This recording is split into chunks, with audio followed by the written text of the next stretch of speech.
This section of the Smart Notebook 11 Level 2 training is dealing with animating objects.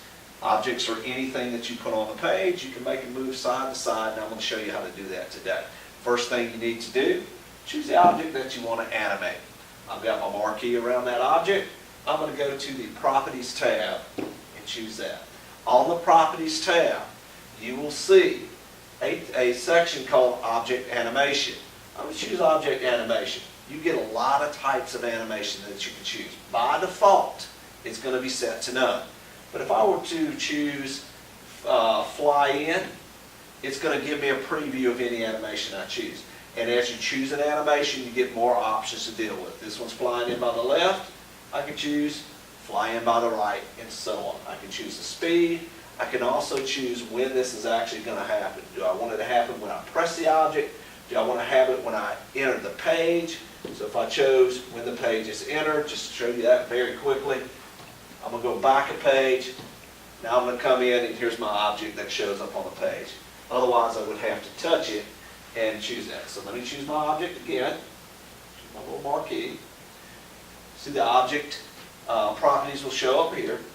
Here's my other animation. You can choose how many times you want it to repeat. You can choose forever, 5 times, 10 times, and so on.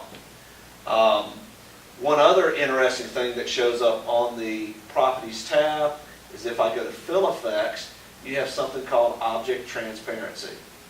And I can actually slide that and make this object fade out to where it's almost see-through.